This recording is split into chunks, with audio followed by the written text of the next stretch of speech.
Hey YouTubers, Raven here. Starfire. And tonight we're going to be talking about Legends of Tomorrow! Season 4, Episode 8, Legends of Team Meow Meow.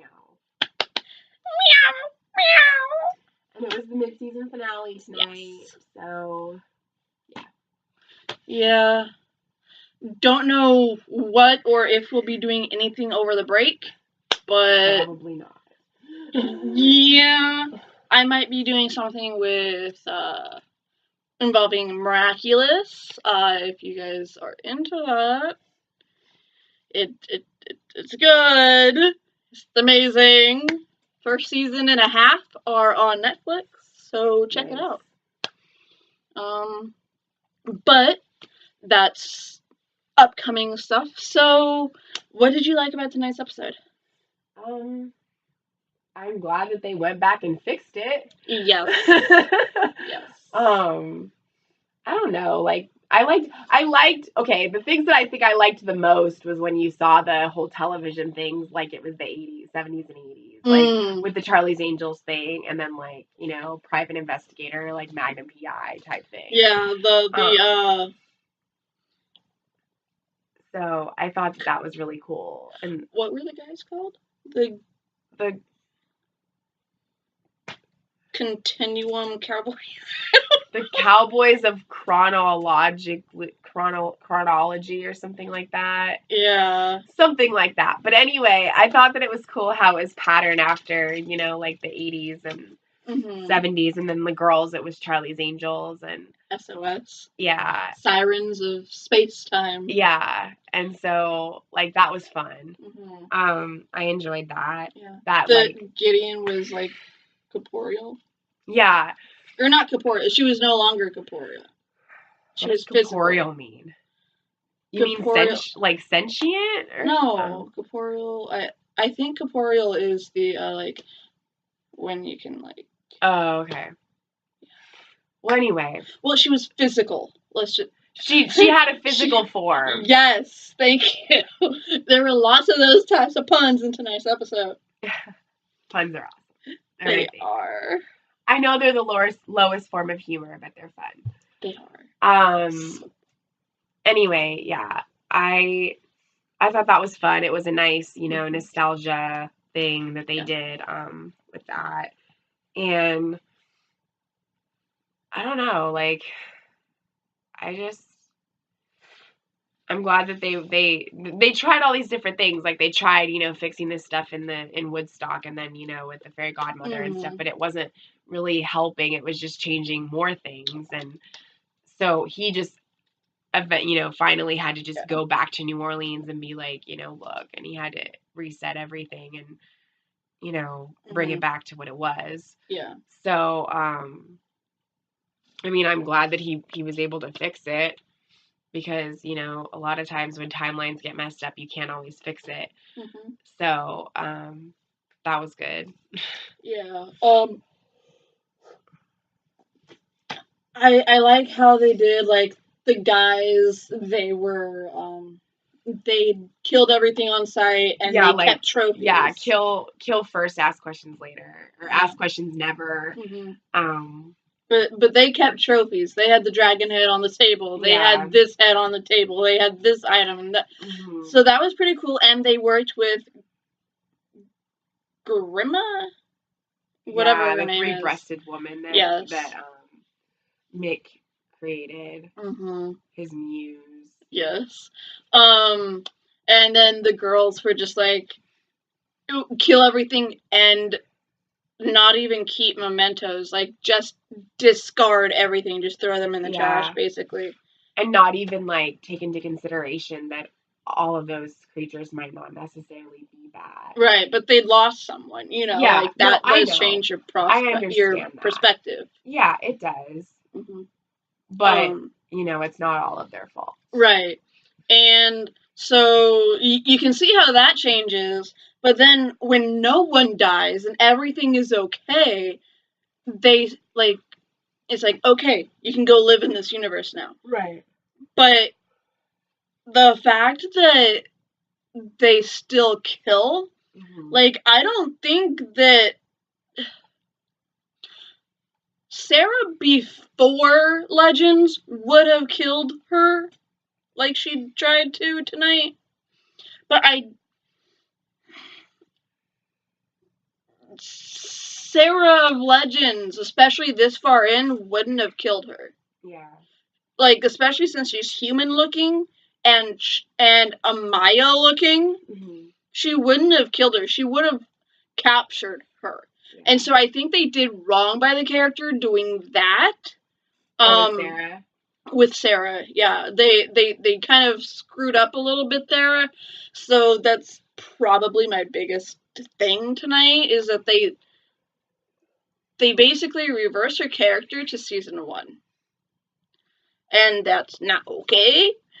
But it's one fluke in a show that I'm amazingly obsessed with, and that I've never really had an issue with before. Yeah, so it's not really big issues. Right, not one that I would rant pretty about. Minor issues compared to like Black Lightning. Yes. In which there's a full-on just character that I hate. Yes. The titular title character. But it's just... I don't like it. I understood what they were doing, but I didn't like it. You mean when he reversed time when back? she killed Amaya, Charlie. Oh, okay. And so, yeah. But it was interesting to see that this theme of just killing them, whether or not they had Constantine on their team. I mean, actually, Constantine wasn't even on their team in that timeline. But killing them regardless of anything, like, it was interesting to see that even if none of them died and Constantine never joined them, but everything still turned out okay, that they would still shoot first. Right. Because that's not the team we know. No, it's not. And so there was still something off about it. Yeah. Even when he wasn't a part of it. Right, which is why, even though I'm kind of mad at them for doing that with Sarah, it makes sense because they're still not the team we know. Right. Because, I mean, I do have issues with the fact that they're saying that if Constantine never joined them and they never met Charlie, they go around killing everything that even looks human. Like, they wouldn't have. But it's still, I don't know. It's... Yeah. I'm more okay with it than I would be otherwise, strictly because they're saying that something is still screwed up with the timeline. Right. Because if that hadn't happened, then Charlie wouldn't be on the team. Yeah. They'd have to get rid of the actress again. And I really enjoy having her on the team. So giving her a reason to for them to have to go back and fix it again. It's just... Yeah. It's better. Yeah. But I mean, anytime, even if you fix it, like, anytime you alter something that really isn't supposed to be changed, even when you fix it, like, it's still gonna be a little bit different from how it was before. It's not gonna be exactly the same. That's if you screw up and fix other times in history. But if there's only one specific thing that went wrong, which was the relationship, yeah, that's the only thing that went wrong in that moment in time, then changing it back will make it be... It's exactly the same. Okay. Nothing different has happened. Okay. Because that's the only moment that changed. Yeah. So if that's the only moment that changed and you fixed it, then the only thing different is that Desmond lost 20 minutes of his memory. Right. That's the only thing that's changed. Everything else is exactly the same.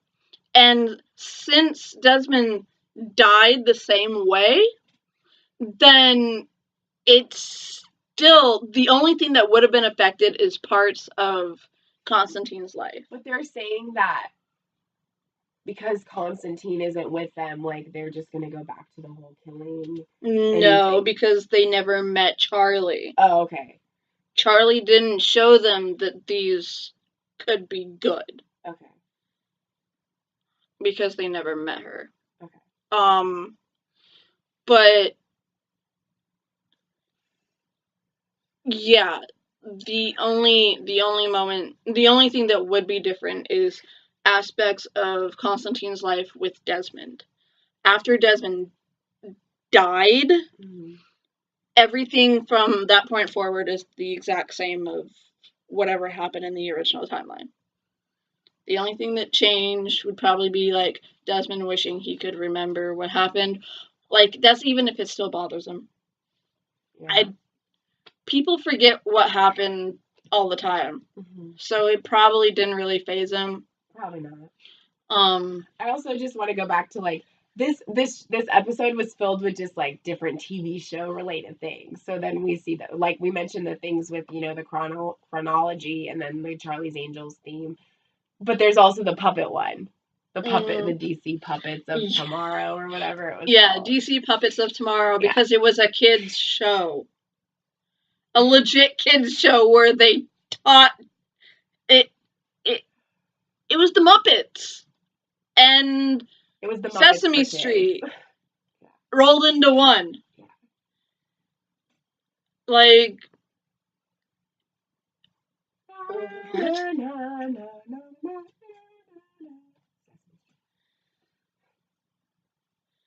Can you tell me how to get to Sesame Street?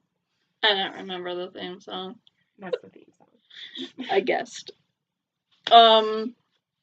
But it's just like, yeah.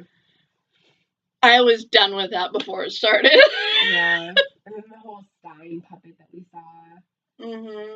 But that was from last week. That was the moment they wheeled him off after they caught him. Rick the Stick? Mike the Spike, that's what it was. Mike the Spike. Yes. The spirit Mike the Spike was possessing the Stein doll. Yeah. I love that when they walked back in, and when they walked in, they're like, no! And everyone's like, what's wrong? Yeah. Yeah. But Zari did have a point that everyone on the team has effed up time to suit their needs and then realized that it was the wrong thing to do. Yeah. Because not anytime, but most of the time when you're doing something for your own benefit, it's going to screw it up. Right. I think the only one who hasn't done that for their own needs was Sarah. Sarah never tried to go back in time and save Laurel. So. She wanted to. Yeah. But she didn't. Yeah. She did not. Ray never went back in time to save anyone. No, he didn't. Rory never did because he doesn't care about anyone. And Leonard, but I mean, you can't really save Leonard without screwing all of time and space. Yeah. And he's not stupid. He knows that. Right. He likes to make us all think that he's stupid, but the dude is smarter than we give him credit for. He's not necessarily smart. Yeah. But he's smarter than we give him credit for. He knows what metaphors are. Which I did not think he would. Well, I mean, if he's a writer, he needs to know what metaphors are. Right. But I'm just saying, you know, I didn't imagine he would know because he's not essentially... He's not really the sharpest tool in the shed. He's not. But yeah, like usually if you're a writer, you know that kind of stuff. He's more like a really dull blade with a very sharp tip. That's it. The rest of him is dull and dumb. But there's that tip. This tool in the shed. Yeah. She was looking kind of dumb with a finger and a thumb in the shape of an L on her forehead. But yeah, I do like the the ending part after the Oh yeah, on the golf course. no Oh. on the ship when Mick and Ava meet and Ava's reading the book and she's like your female characters, there's nothing to them, like they're just cardboard cutouts. There's no character to them. I love this book. And I'm like, Ava, like, it was so weird to see her with the dark hair. oh my gosh, yes. I was like, she needs to be blonde, like a reddish blonde, like that's what her hair is. Mm-hmm. So But I weird. mean, she was depressed, so she wanted herself to look the part. Yeah, and I understand that. Yeah. It was just weird. Right? I wasn't expecting that. Yeah. She went full on Rambo down the hall, though. Yeah, she did. But yeah, that was great. I liked that back when the guys were still alive and the girls were dead. I like that that the the creature care girl, somehow she's still working with them even though all the creatures aren't there. Oh yeah. But I do like how she was like, they turned my favorite whatever his creature thing is, the werewolf, yeah, into a throw rug. Or Mona. Right, Mona. She turned my favorite werewolf, whatever his name is, or his creature identity, I don't know. into a throw rug. That killed me. Yeah. That was hilarious. I was like, hey, at least you're not dead. I mean, he could ride around like the magic carpet. He's dead.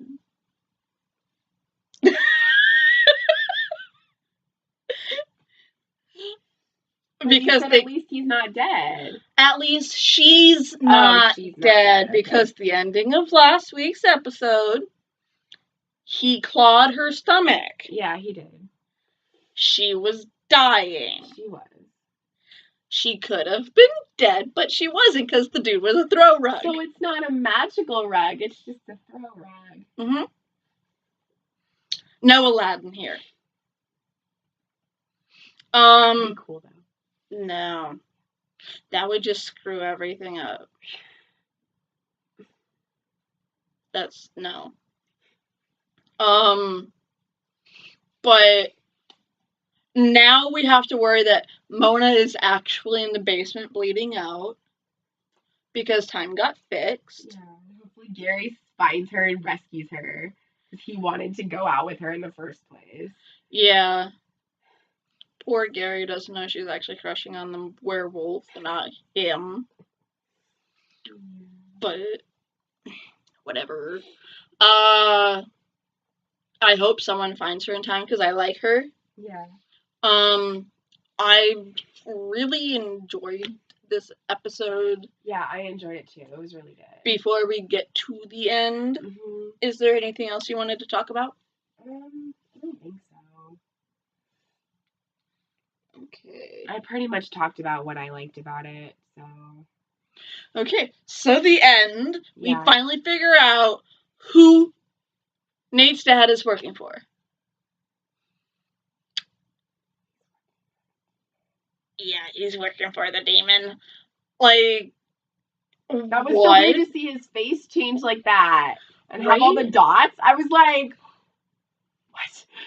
The demon is holy. I had to. It was there. Just like Charlie Ava said, I like to use precaution. And I take precautions or something like that. And she's like, She's like, oh, you do? And I was like, sex joke. But, yeah. yeah, he's Demon very was holy. holy. That could be taken as holy, like HOLY, holy, or holy as in multiple holes all over his face. It took up his entire No, body. I know that. I know, but I'm just saying, like, it could be construed different ways. Yeah. He's just a giant body of holes. Yeah. So there's that. Blew Like, he my becomes mind. faceless. Yeah. Essentially, he's Desmond, and then he's just like dot dot dot dot dot dot dot. Yeah, and that's because the demon has dominion over Desmond. That's so weird. So Desmond, even though his soul still exists, I think still within his body, the demon has full control and full reign over everything. Right. Which is usually how it is. Yeah. With possession and stuff. Yeah, but he essentially sold his soul to the demon. So... Yeah. So he has complete control and power over him. Yeah. So there's that.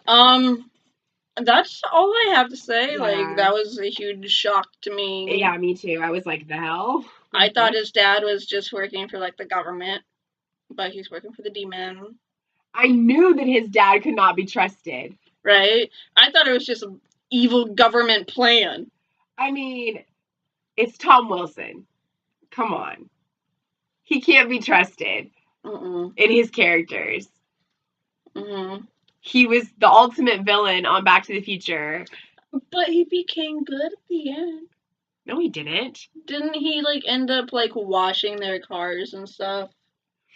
Yeah, when Marty changed things in the past and made it so that his parents got together, he was doing stuff for his parents because George had stood up to Biff. But before that, he was just a big bully. Right. But in the other movies, in the second movie, he freaking changes 1985 and makes it his whole, like, own universe, basically. And then in the third one, he's just, a grumpy curmudgeon bully of a cowboy. And so, yeah. Okay. I thought that kind of stuck, the whole, like... Oh, no, not really. Okay. I mean, it does. It's the ending I remember most. It does in the 80s, like in the 1985, like when Marty goes back to the 50s and he gets his parents together and everything's good and, like, George stands up to Biff and all that and doesn't let him take advantage of him. Then when he goes back to his time, Marty, like, Biff's doing that, like, with the car and everything. He's waxing it. But in the time periods that he goes to, like, when he changes the alternate 1980 to, that 1985 and then in 1885, he's not nice. So, yeah. Anyway, I don't know if all the roles that he plays are like that, but I mean, his most famous is Biff. So, and that was a bully character. So, I knew that because he was playing the role, he probably had something else up his sleeve and he couldn't really be trusted. Yeah. But essentially, he's just an underling. He is. He's, like... In the grand scheme of things, he's replaceable. He's a pawn. Yeah, he's a pawn that's replaceable. But he's still working for the enemy. Yeah. So, I mean, I think that's all I got. Yeah, and I mean, if he doesn't get killed by the demon himself, like, the legends will probably end up incarcerating him. And end up incarcerating him or something, and it's gonna be hard on Nate, but because he's starting to actually kind of bond with his dad and, like, actually, become closer with him. So when he finds that stuff out, it's gonna really, like, hurt him. But yeah. Yeah. all in all, this episode was amazing. It was. I was thinking they were going to have an extra week, but it makes sense that they're all having them that they're having their mid-season finales the week of the crossovers for the other shows, because that way they all go off at the same time. Mm-hmm. So you have us tomorrow night for the live stream, the final live stream. The conclusion of the Elseworlds crossover, which concludes with Supergirl tomorrow at 8 and p.m. Pacific. Yes, and then at 9 we will have Black Lightning. Yeah, we'll stay a little bit over to talk with you guys, and then we'll sign off and start watching Black Lightning and then do the review. Yeah. But it's been amazing doing live stream with you guys. Yeah. I've really enjoyed it. I'm glad that there's been some other people that have joined that I've told about it. Yeah. That have come on and have really enjoyed like us and what we're talking about. So, we appreciate that, and thank you for tuning in during the time we're actually doing it instead of after. Yeah. But yeah. Thank you to you guys for watching anything that we produce. And I look forward to hearing what you guys have to say about everything. So I guess until next time, stay true to who you are.